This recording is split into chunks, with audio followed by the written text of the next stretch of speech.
keletas Rilkės eilučių.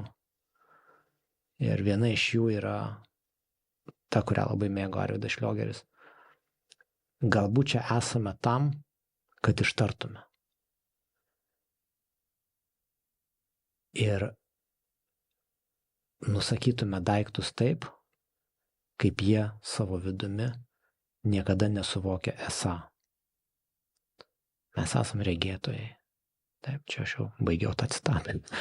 Mes esam regėtojai, pasaulio grožio regėtojai.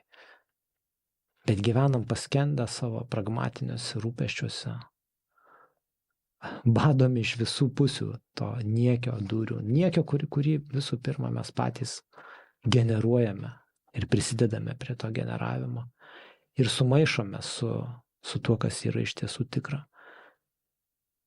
Ir pamirštame bent retkarčiais įsižeminti, bent retkarčiais pėdomis atsistoti ant žemės, ant žolės, pakelti akis į debesis, į žvaigždėtą dangų, pamatyti, suprasti, kad gyvename dievų apsuptyje ir šlovinti. Kiekvieną dieną šlovinti tą gyvenimą, kurį mes gyvename, patį gyvenimą, nuo kurio mes nesame atskiri. Tai man Aristos, nepaisant to, kad čia daug dalykų pasakiau, kažkaip vis dėlto yra tokia labai kristalizuota sėkla, kuri vis dar yra šiek tiek, ir juodoje žemėje, jos nesimato, bet aš jaučiu, kad Arvydas Šliogeris man ir mums abiems paliko tam tikrą užtaisą, kuris subrendo ir nori lysti iš juodos žemės kaip pakankamai tvirtas daigas ir dovanoti galbūt kitiems tą matymo ir matančio mąstymo dovaną, kuri leidžia žmogui pasijausti laisvesniu, pasijausti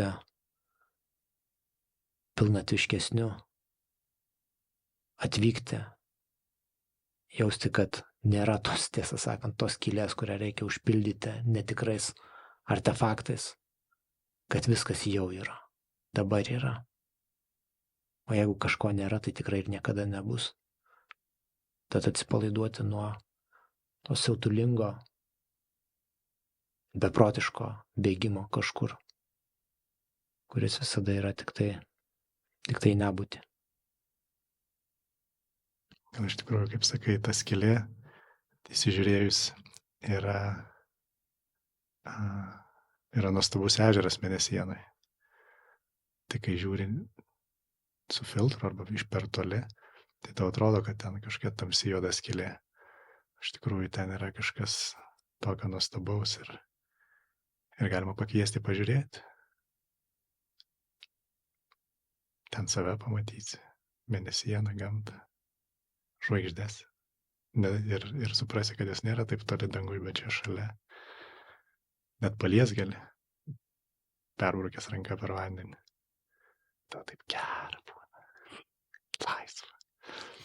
Tai va, tai atrodo apie tai nuo Šliogerio.